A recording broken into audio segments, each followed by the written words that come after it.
Bow 105.1 is the Breakfast Club. We got a special guest in the building. That's right, the terrorist himself. First time he's been here. We've been trying to get him up here for 2 years. This is exciting. They got me up early, man. Y'all up early in the morning. 50 Cent. Yes, sir. I just got back. I was away in Germany.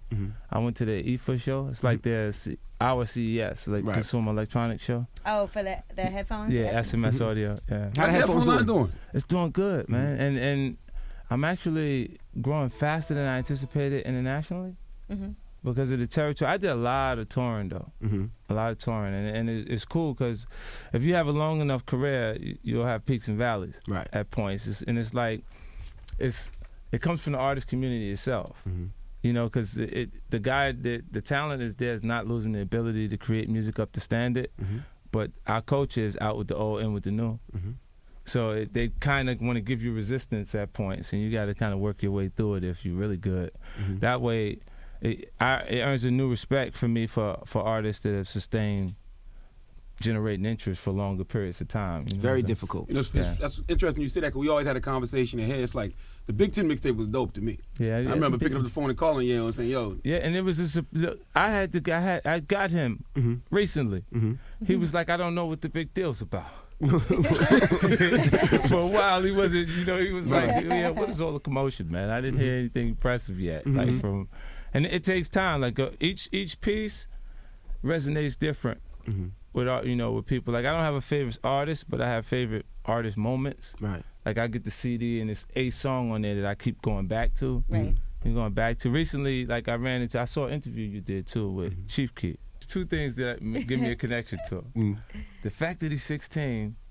When I look at him, my son turned 16 October 13th. Wow, already? You got to thank God Chief Keef's not your son though. He's a wild boy. You're off the hook. But I look at him and I go, some of the stuff that you're saying to him, I know because of my son, he just don't understand what you're asking him yet. You see what I'm saying? And then within the environment, you can see it's real raw. Like that first song, the song that works is the beauty of hip hop. Because for him, it's like in my grandmother's living room with the guys that'll come over. Right. The video is being made right there. There's no bells and whistles, but when you see it have 14 million views, you go, that's raw talent, and that's what hip-hop culture is about. The reason why it's so beautiful is our culture allows, well, it's now pop culture because it's so broad, but it allows you, there's no requirements. Somebody said, that you're the only person Chief Keef will listen to right now. Well, what was that conversation like? You tweeted him like, "Yo, see me before you leave the city." Yeah, call me before you leave New York. And it was cool because when you talk to him, he felt like they don't understand like that. He keeps saying me, right? Like with Lupe, what he's saying. He's saying like when I look at him, Chief Keef, it scares me. What is representation of, right? And he's talking about this summer Chicago 158 homicides, and 38 of them was teens. This gang culture has always been a part of Chicago, right? But he doesn't realize that he's saying Chief Keef. Like he thinks he's talking about something that's culturally going on, and it's like, no, you saying his name, you saying him. So after a while, once you say it once and you say it twice, he's going, yo, why he keep talking about me? Because no one's publicly throwing any shots at him, and you keep saying him. Lupe is not giving people credit for being stupid. He thinks that he can say Chief Keef and he represents a culture, and people catch that. No, all he hears is Chief Keef. Right, he hears his name, and then you going, you also got to say this, like what. Like he'll make a statement, and in the same conversation he said, when he sees him, what he represents is scary. But if there was a description given by law enforcement, you match his description. Yeah. You would be a young black male with African American with dreads. Right. So when we see you, we see the same thing. You see what I'm saying? So it's just, even though he's on a different wave and he's conscious, he's not being conscious of what he's actually talking about when he's talking about him. You see what I'm saying? Because there's no way not to personalize it. I mean, if a person keeps saying you, and he's doing what he knows. Right. You see a lot of yourself in Chief Keef? Because you was the guy that was the terrorist. 50 represents. He's great. The aggressive content is coming from the experience. Like he sounds best when he's actually rapping about that because that is what he knows. Right. But it's a different day now. Yeah, it is. I mean, because the song that you had, what Chief Keef did on the song with the dude that died, you've done on songs before too, for enemies that you've had. Right. So it's almost the same thing, but it's a different time because now people are really looking into it now. It's literal now. People take it literal. Exactly. And the climate, look, within hip hop culture, the terminology beef, it came following Biggie and Tupac. Or there was always battling a part of the culture. What happened to they battling each other? You know what I'm saying? When it doesn't spill off into the street, then you got to look back at it. When time passes and you look and you say, you said things that agitated each other to the point that you might have wanted to run into each other, but you didn't have an initial reason that developed a passion for you to go see him, or you would have ran into each other right away. Right. Because what I consider beef is we're not waiting for you to just be in the same place. Right. You know, that's waiting to take the L, actually. Because if y'all have a serious issue, you need to address that immediately. Right. A lot of people adjust their beef on Twitter now too. That's not beef. That's not beef. That's just saying something like, think about how often I've seen the most disrespectful things that I could come up with. I couldn't even come up with that.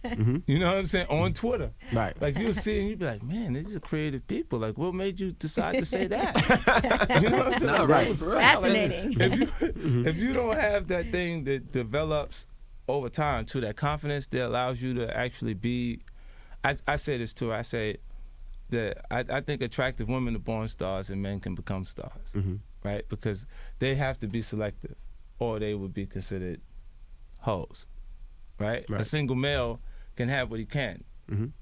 And then when you're successful and it's publicly noted, away from your physical attributes, stability becomes attractive. So it's a whole new demographic of women that come your way. Right. And not just the woman that's on top of the table entertaining is completely financially conscious, but the woman that's intelligent enough to know what's sufficient for her life.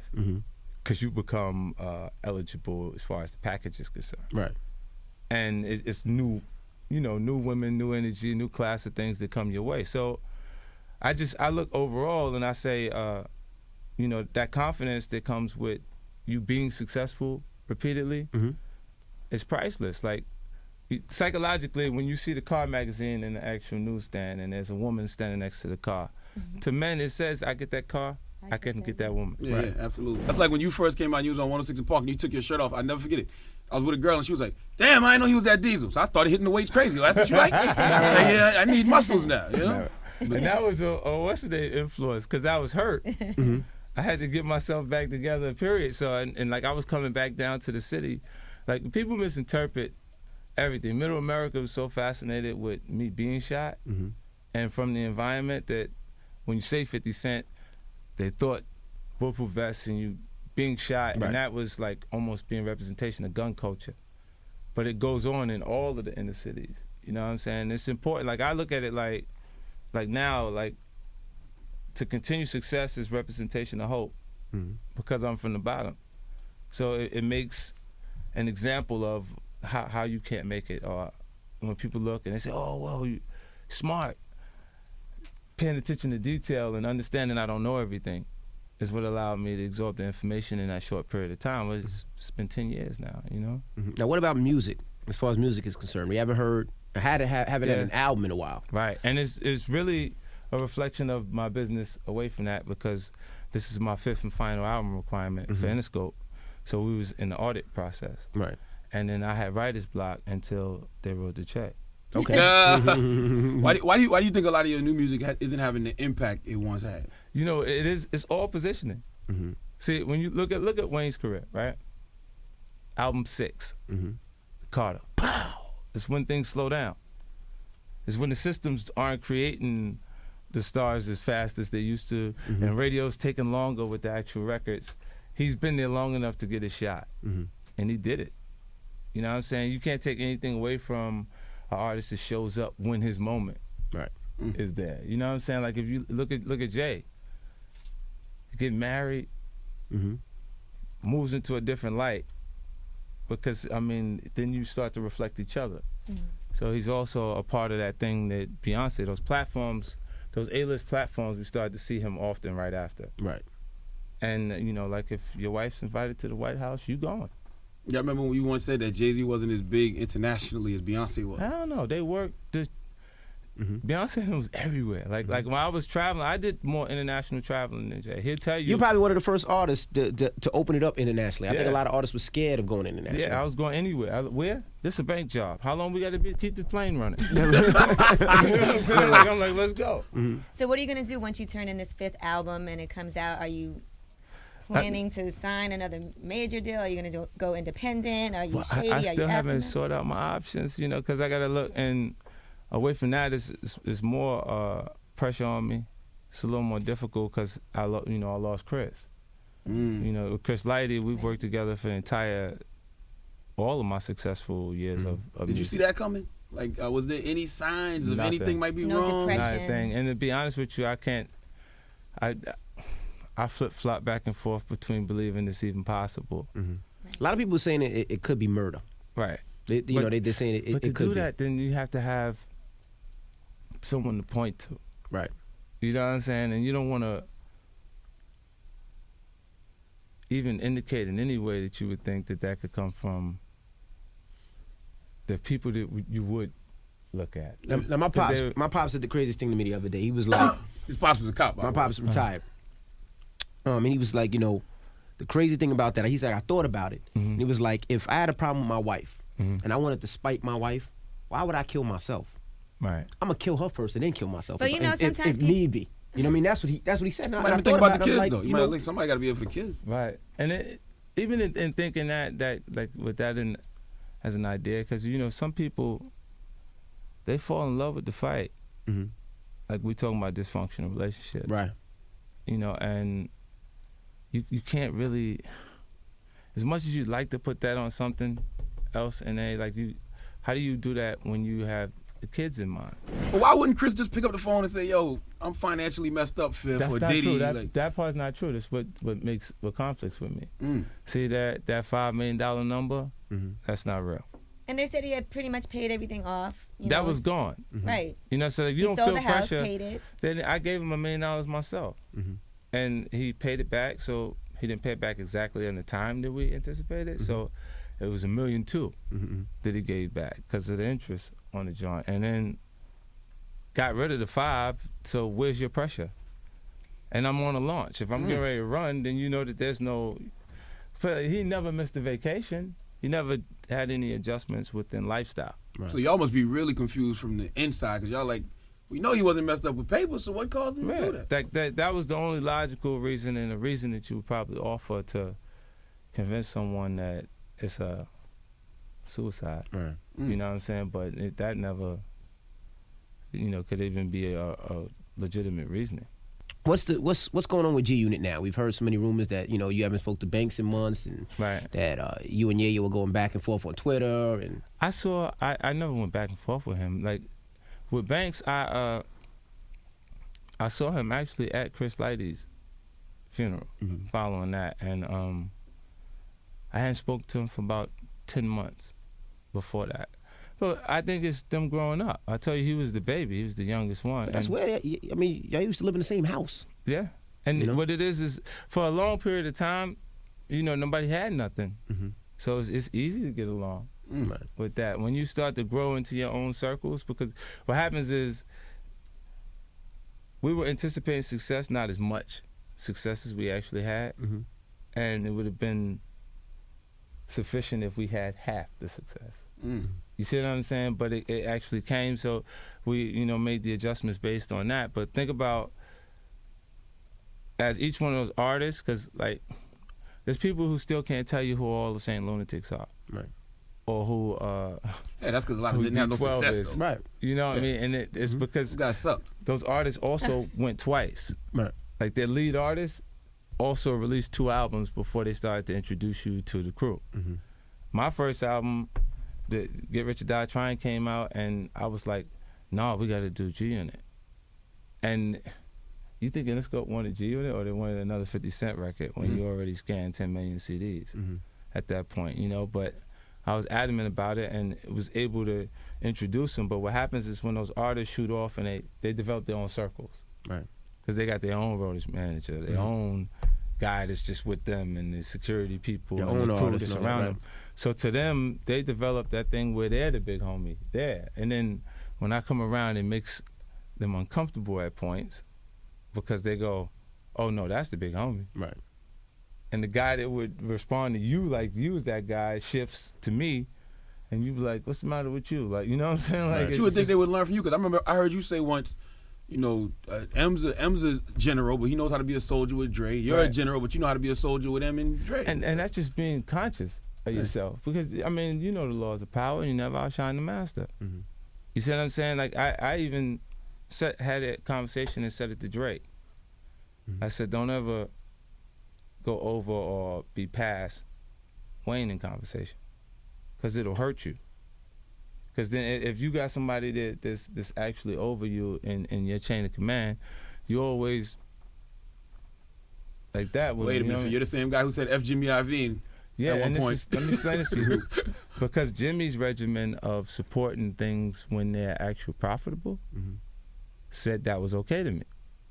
Like, it's okay for Game to say F50 as long as it can turn a profit. Right. So if you've given me that example, then it's fine for me to do it, unless we saying that I don't matter. Right. And if that's the case, then I don't want to do business with someone who doesn't respect me. So we need to resolve that relationship as soon as possible. Look, the first person I met when it was time for me to do a record deal was Clue. I remember. He knew it was gonna happen. You see what I'm saying? Like, he came, him, Skane, and You and Chris Lighty. yeah, we sat there in Theo's office, we talked, and the first thing he said to me when he came in was like, yo, you know, we spoke to the Wolves. They was like, it's cool, sit down, y'all do business, stuff like that. And I sat through the entire meeting. And when we got through the actual meeting, I was like, yeah, you know, like, I appreciate it. And I respect that you actually made it to a point that you could actually do the deal. Right. And the only thing that prevented me from doing the deal was the first thing Skane said to me when I walked in. Was what He I spoke to said, the Wolves. I spoke to the Wolves. Mm-hmm. So how would I do business or sign to someone who had to ask Right. someone else permission? Right. Do you understand what I'm saying? Absolutely. Like, everything else about the meeting was what I needed to hear to make the actual deal, and I felt like I accomplished hitting the radar. Right. Because there was a respect with you actually earning the position where you can actually make the deal for somebody else. You Well, know let me what I'm talk to saying? your boss. Basically. Right. That's Yeah. what you're saying, that you called to get consent. And when I'm looking in my intent, you saw what my intentions were, because I'm gonna keep going. I don't understand how I can part in what had already happened. So I'm like, my conflict is if I do business with you and your communication or your relationship makes you feel like you need to talk to them to keep things cool. Right. When I have no intentions in being cool, it just doesn't fit. Right. You know, you're just pushing a block into a circle. Now I have to ask you something else about a story that came out today. They're saying that you're partnering up with Manny Pacquiao to do a promotions company. Right. Is that true? Yeah. Wow. So the story with you and Floyd not really messing with each other is true too. Well, Floyd is a friend of mine. It was supposed to be just- the three of you originally, I read, all together Right. doing It was this company. initially. He was more than a friend. You guys were, Y'all was like brothers. Like, brothers. Yeah. money team. And what you get is, he. I look at Floyd like he's my younger brother. Mhm. You know what I'm saying? And not because he's immature in any way, just the things that he would actually do. I'd be like, yo, you can't do that. You gotta, pay attention to this. We gotta do this. Like, there's certain things that I'm into that he can really care less about it, like business. He earns so much that he's spending. Just run around and spend, do what he wants. So there's no urgency to anything. And then when the communication breaks and it starts to not be, look, my concept of TMT is the fight you want to see. It's Floyd Manny Pacquiao, the fight. That's all you needed, that one fight. You good. If actually building the company would build the excitement to keep Yeah. Floyd conscious of what's good for business opposed to the ego, then I could sacrifice the company putting them together. Right. On the financial end and saying, y'all could promote the whole thing. To take it, I get $200 million easy. I raised it twice for my film production company. That's what it would cost for the fight. You see what I'm saying? So when I put the money, the first time he offered Pacquiao 40, I was over there. Where'd that money come from? You know what I'm saying? So it's like I'm moving and shaking. I'm in the LPM for real. Other people's money. I'm dead serious. Will he be upset about this press release that came out today? Of course. Well, I don't think so. I think if you talk to him, no. Oh. I think he'll go, I wish him luck. You know what I'm saying? Because anybody that you see that is in communication, like that guy that you've been around to the point that you would say, that's my brother. Yeah, Or that I don't care. You go, okay. It's not like I wasn't in communication with him. I texted, told him everything. So he knows. But you said he's been acting different since he got out of jail. Yeah. He is different. Well, there was a rumor that he didn't the like hair you was a little being crazy. around. I'm not gonna lie. Yeah, so he was smashing his chick or something. Hold on, there was a rumor that he didn't like you being around his fiance, and then they put this video out, and it's like, look at the 30-second mark when he grabs his girl from 50. Yeah, that is to make it something. You know what I'm saying? But in reality, he would ask me to attend her birthday. It brings attention to it.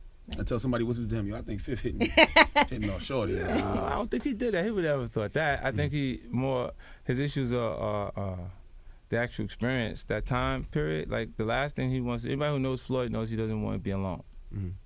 So in that situation, like I was concerned about him because like I went to visit him more than anyone else that he would call a friend would actually visit him. And it's because I knew that he, like under those circumstances, put it like this, he'll buy stuff for you to keep you around. Yeah. You know, because you know if any place else that you're at, that they're not going to give that much for no services. Just like, you my boy. Giving it to you, you know, to keep people around. And then it's like, a lot of the people that are there are codependent. So it makes him, his temperament, there's no balance. Like he can do anything and they still stay there because it's like bunch they're of yes men. Yes men, yeah. Right, yeah. And You don't got no real friends either, because when the money gone, those guys ain't gonna stick around. Mike could tell you what happens. Right. You know what's funny? I went to see Mike's play Undisputed, and he said that in the play. He's like, he loved the leeches. He said because he felt so alone, he loved for people to leech off him. Right, and you know, it's almost like even the choice of women. Like hoes are not for sale. They're for rent. You saying Floyd girls a hoe? No, I'm just saying in general that hoes, you can rent them, but you can't buy them. See, you can overpay so they can provide that feeling of love or float. Charlamagne said hoes make the best wives. Eventually, a real hoe though, not a hoe that's for the money, a hoe that actually was getting fucked all the time. Because they're gonna eventually get tired of getting dogged out. They get tired of getting dogged out. I don't They know. probably would have less, if you plan on being with multiple women, it's probably less of an emotional connection to the sexual act. He talks about that with Kim Kardashian. That could be how you have a relationship with a woman that will never argue with you about being with other women. And then you have that stable platform there, but you do any and everything because you like, that's like, well, you could do that with groupies. Like you could say, you slept with 6 people to get to me. Shut up.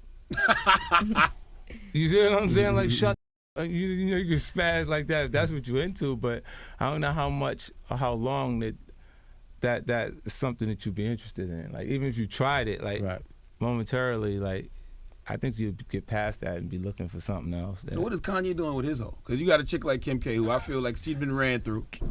She got her own money. She probably wants to settle down now. She's probably ready to be that wife material.